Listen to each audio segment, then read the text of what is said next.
All right, welcome back to the Ottawa studios of Inside My Canoe Head. I am your host, Dr. D. Today, we're going to talk about trade wars in your family. No, not a long pontification about big bad people and doing dumb things, but what the hell does it mean for you and your family? So sit back, grab yourself your favorite beverage. Let's get at her. I thought something kind of like a Twilight theme or something crazy like that, extraterrestrials coming to get us.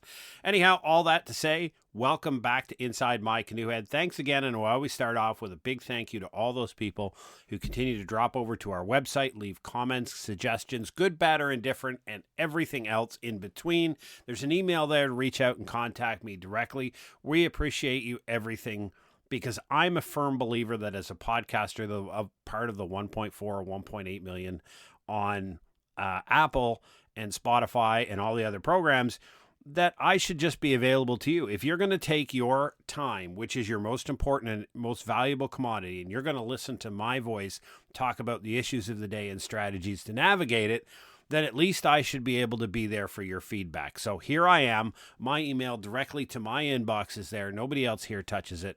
That comes directly to me.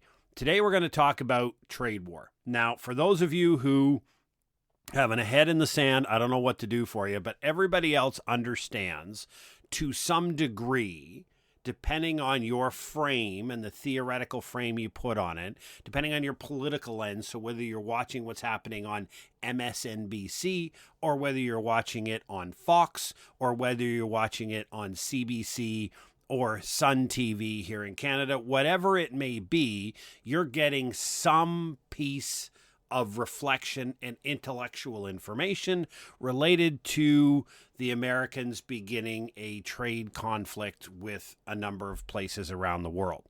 What I don't want to go into today is talk about whether you like it or not, right? Because let's be frank, all of these things that are being done are beyond your and my control, right? I can't change the Canadian government's reaction to American tariffs. And as Americans, and 35% of the downloads of this podcast are in that incredible, wonderful country, you can't stop your government from doing it either. And maybe you support it. The point of all of this is this exercise, this little episode we're going to do, this conversation today, is not about whether you like it. Because frankly, nobody cares what you and I think about what the American government is doing and what international governments are doing in retaliation. That's a pointless keyboard pressing warrior, look at me and how smart I am exercise. And people are crazy. Just even going into the professional like ones and LinkedIn, whatever, it's just a pontification of anger, cheesed off, pissed off, and everybody is coming out of the woodworks as a trade expert, right? It's like the same thing that happened when Putin invaded Ukraine in February of 2022. Everybody all of a sudden became experts in Eastern European history and conflicts. When we had the pandemic kick off in March of 2020, everybody was a virologist and a vaccine expert. And everybody knew about aerosol versus droplets. It's hilarious, but every major calamity or incident we have in the world creates hundreds of millions, maybe that's an exaggeration, hundreds if not thousands of immediately, assertive experts in the field, right? And they'll tell you all kinds of things. Hey, listen, and I'll say this from an Army veteran's perspective, okay? I got almost three decades of Army experience, and I laugh every time. Listen, this veteran says this is happening, and like, really, right? I've known a number of Army veterans that couldn't find their way out of a paper bag. Just because you're a veteran doesn't mean you have this special skill set about your ability to, forecast what's happening in world changes. Great, whatever you want. The point being is the internet's full of that. What does it mean for you? And I wrote a piece on Substack today under Jeff Donaldson. You can find it over on the Substack platform. And basically what it says is I went through a little bit of why this is happening in the world. Not whether you like it again. Again, nobody cares whether you like it or not. But humanity, and I've talked about this many times on the podcast before, about every 70 to 80 years since the 1400s, like clockwork, humanity has reorganized the global system, right? Different countries emerge as being the forerunners, different cultures, different ideologies, countries change partnerships, regional versus globalization. All of these things are messed up and sorted out every 70, 80 years. Our last one was the 1940s, the Second World War and the Bretton Woods Agreement that came out of that set the conditions for how the next 70 years of humanity would and those started to unravel, which led us to this point in the 2020s where humanity is now restructuring. And this iteration of a trade war from Donald Trump's administration is just another step in that, right? It is 100% predicted that this is what Donald Trump would do.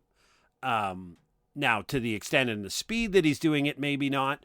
But if you look at American history, and I don't want to go too far down this rampant, but really in the second half of the second term of Bill Clinton, and definitely it was the strategy of George W. Bush to bring America back to what it traditionally is, which is an isolationist, exceptional power. Americans just want to be exceptional and they want to be left alone.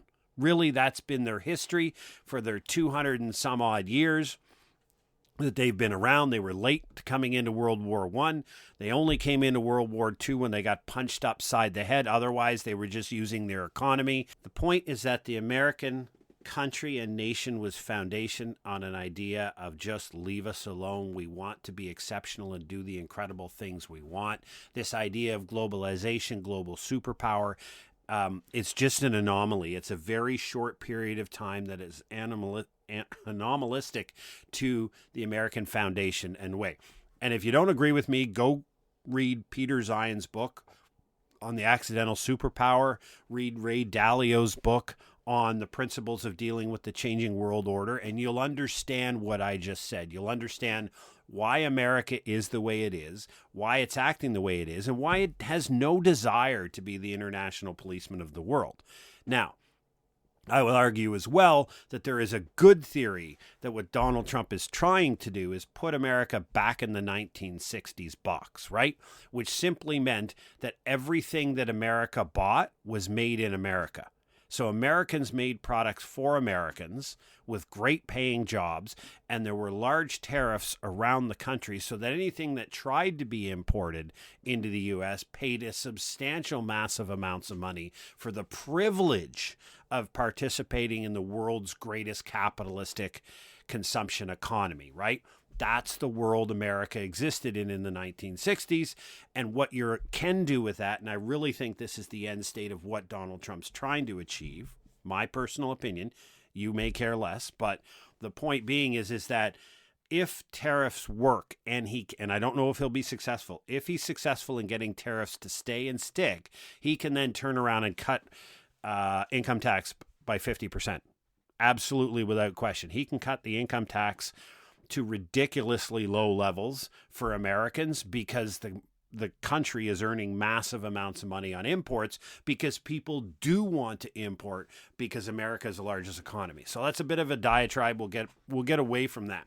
The point being is that we're going to undergo this. This is not a short-term thing.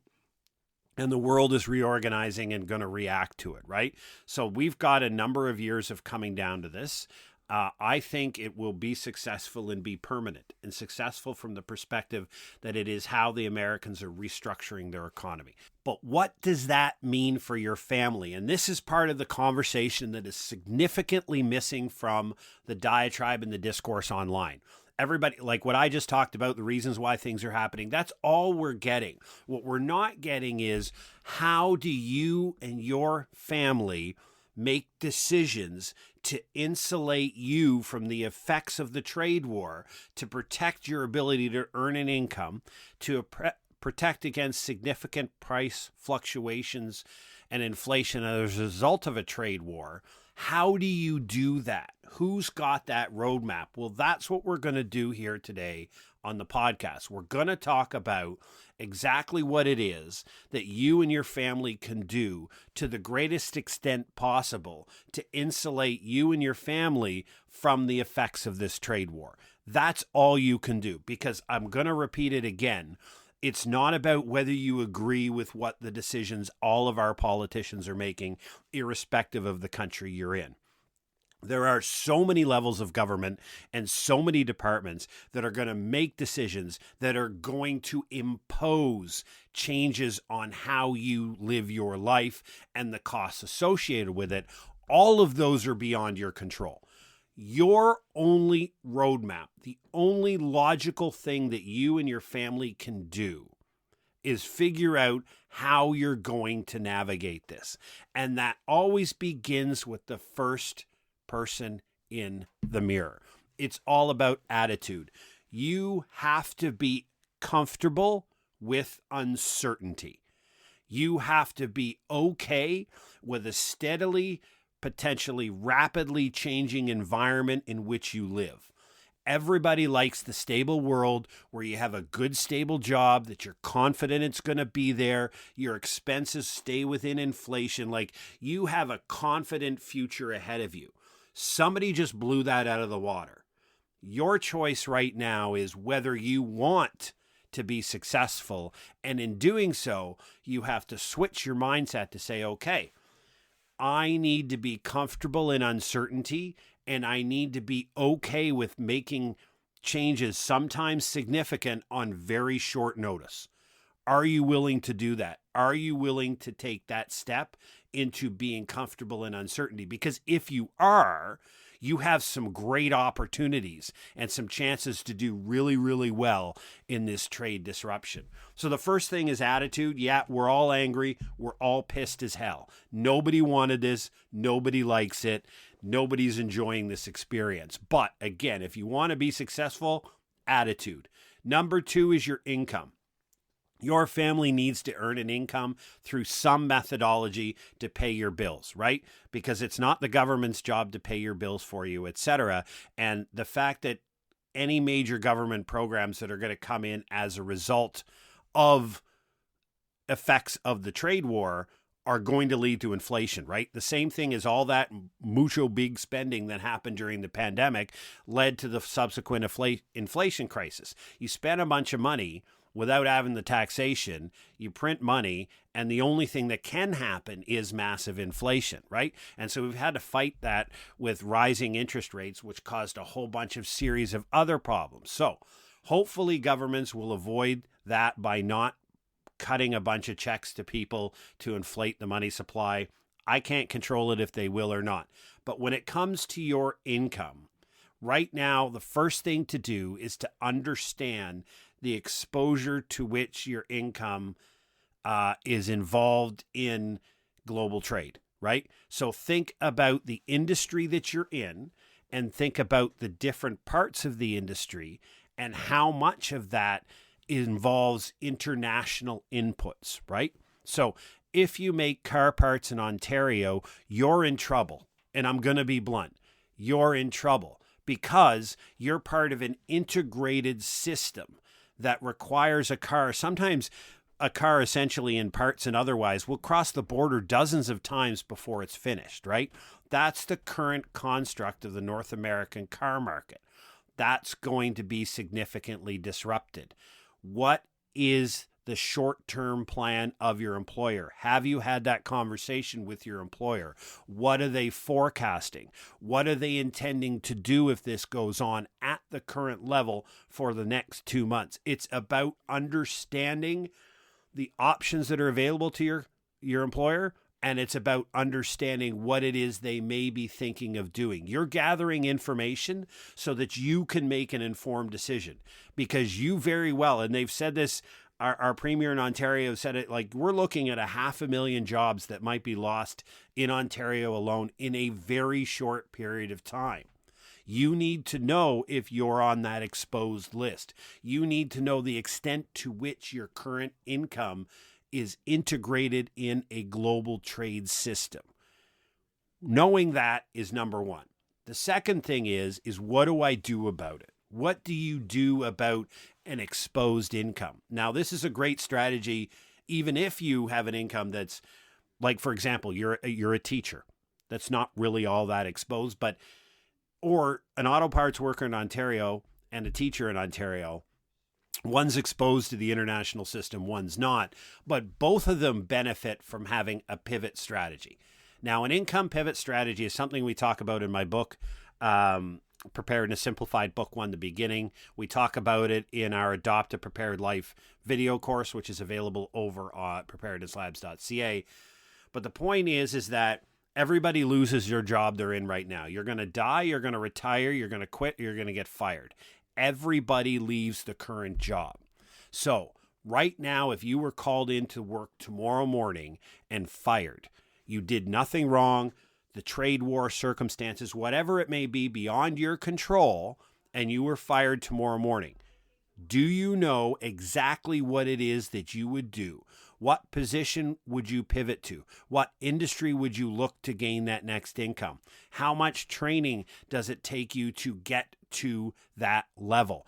Where do you get that training? And remember, I spoke about it before, all the training you need for other than the professions that exist in this world, all the training you need is on YouTube. So finding out what that strategy is for you based upon your personal skills, based upon the opportunities that exist around you, based upon the gig economy and what the internet can offer you, and all of these things, your first and best defense against income interruption is understanding what you will do when the income is interrupted. Because remember, you can't stop the boss from firing you.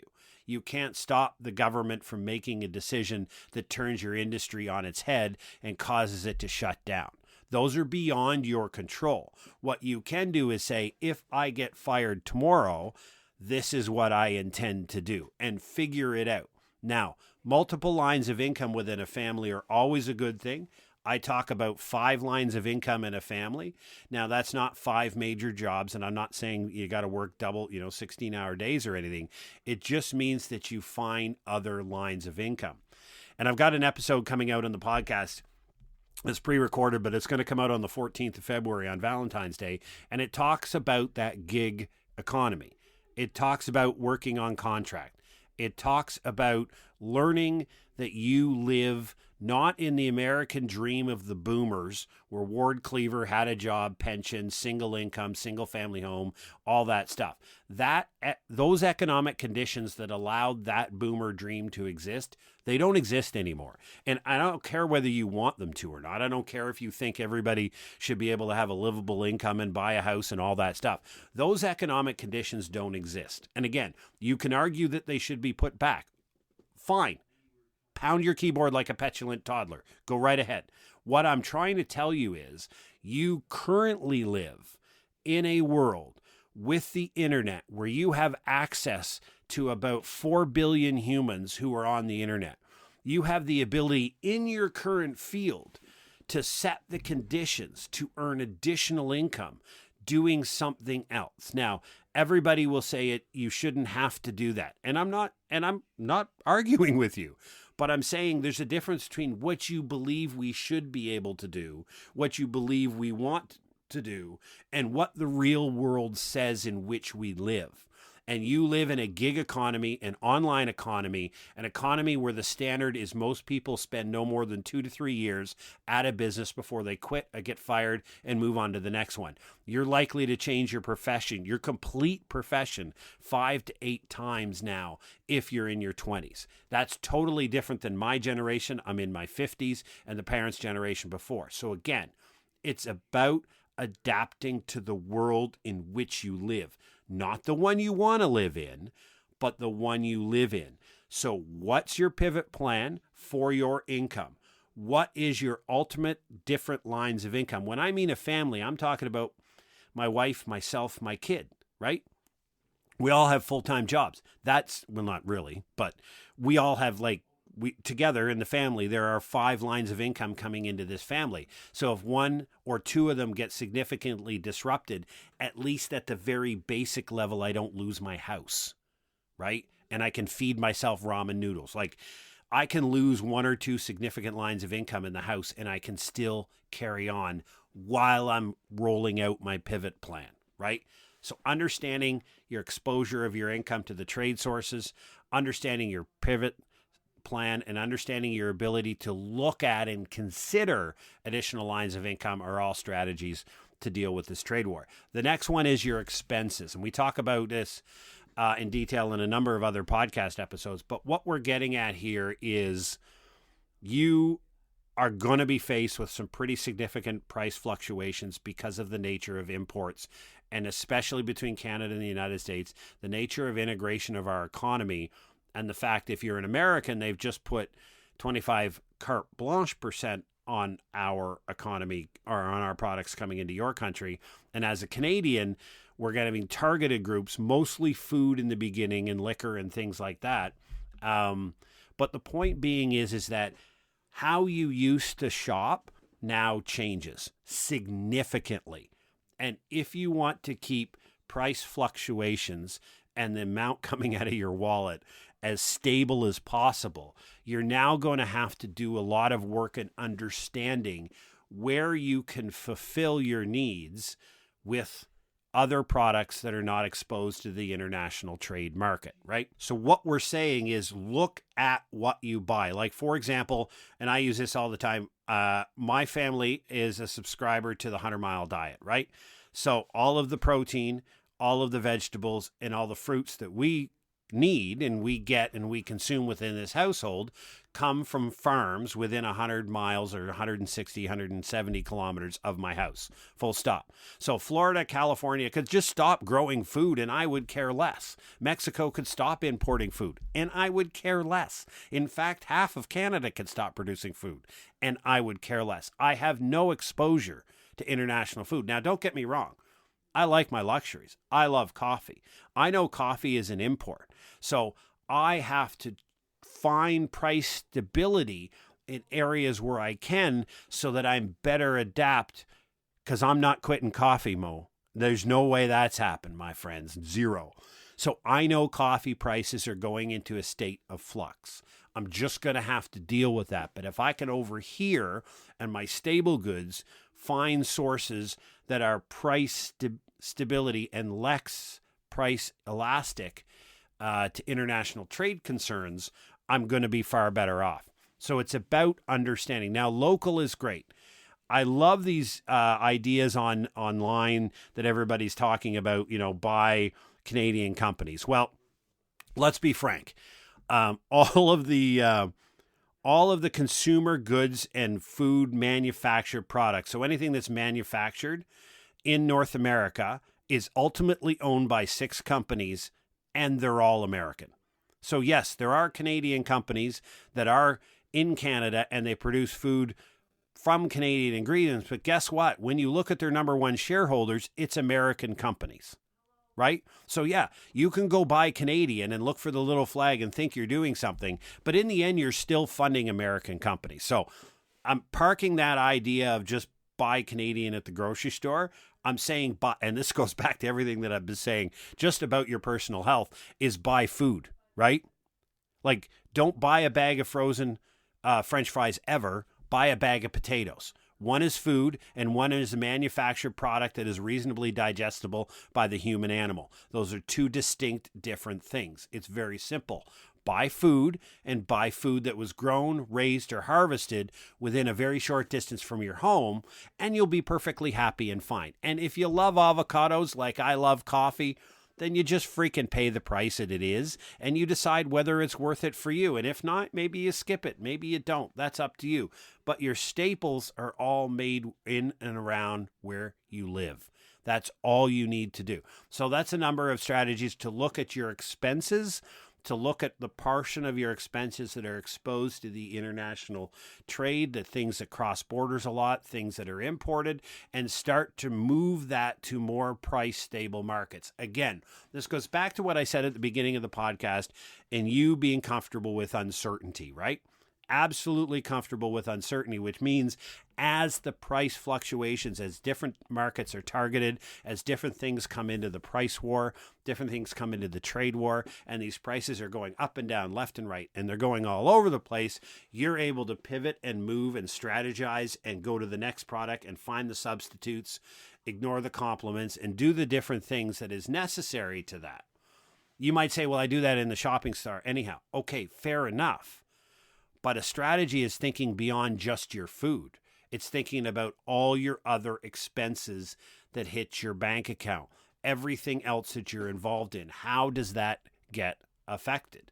And if you're an entrepreneur like I am, you have to look at all of your inputs, right?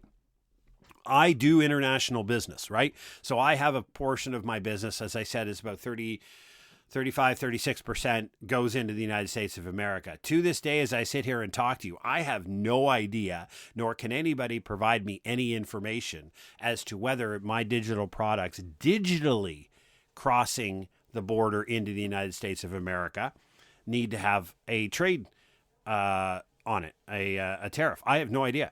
I'm ready to go, though. I have two very, very well-defined and thought-out strategies when it comes to dealing with a tariff on my goods that are and my services, because I also offer risk counseling and family risk coaching to the U.S. I've figured that out. So Hey, a quick break in the episode. We provide free preparedness and risk education across social media. If you're looking to up your game, learning to identify the risks that you and your family are exposed to and develop a strategy to mitigate that risk, being prepared for whatever the world throws at you, drop by our website, www.preparednesslabs.ca. We've gathered the best knowledge from over 100 years of research into exactly what led to the best post-event outcomes and how people thrive in chaos.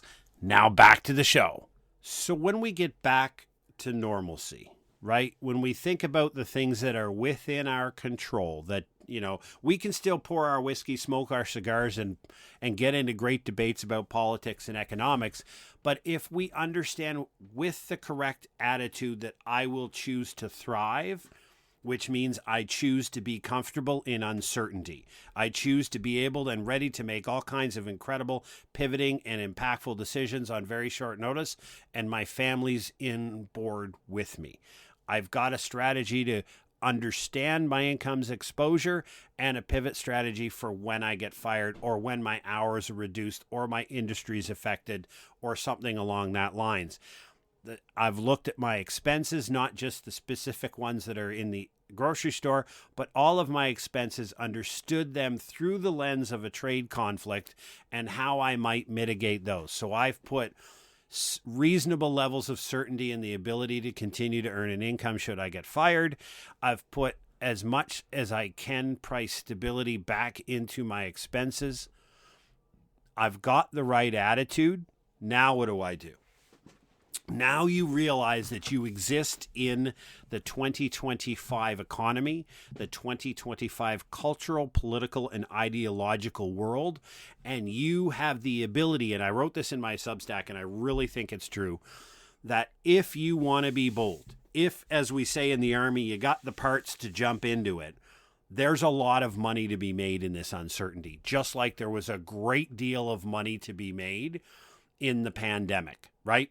Massive amounts of money were made in the pandemic by entrepreneurial individuals who saw a need in society and filled it with a product, a good, or service, right?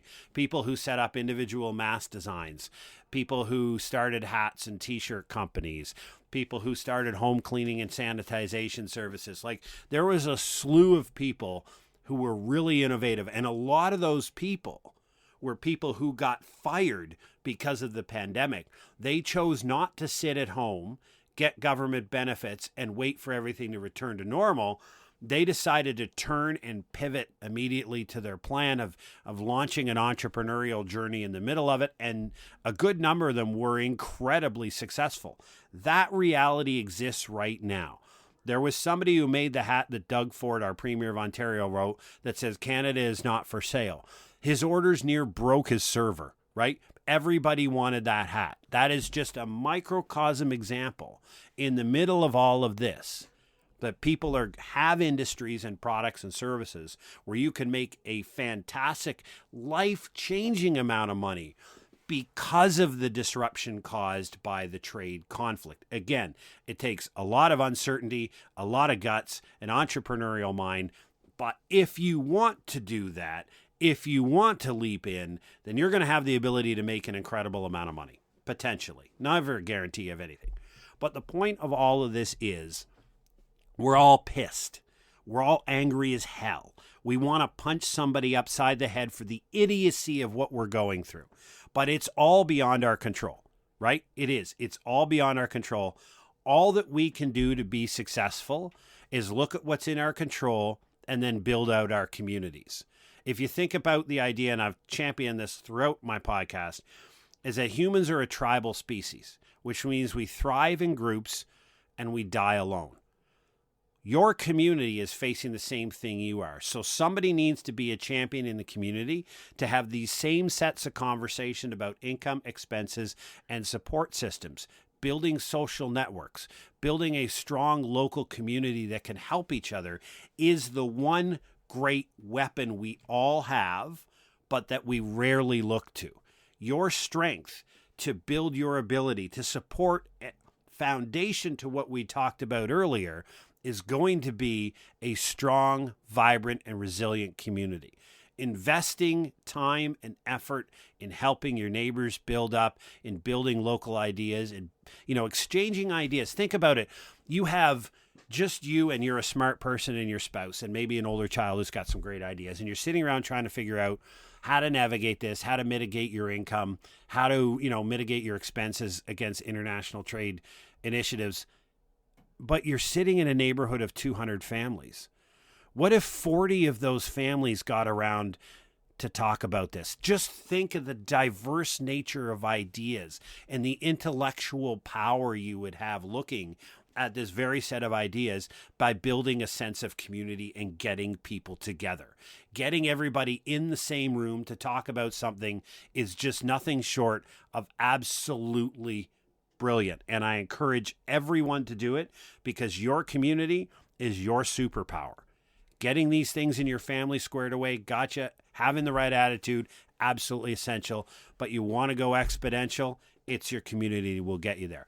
Hopefully this helped you out. Hopefully this was a little bit of a different perspective on the world around us. It's going to be disruptive. The next 4 years are going to be no different than this. So you either you have a specific choice laid in front of you. You can choose to be successful. You can choose to take it and run with it, or you can choose to pound your feet like a petulant toddler that you don't like what's happening and it's dumb and you're angry and somebody has to fix it. Those two choices are yours. Success or failure, it'll be 100% based upon the actions that you choose. So what do we say?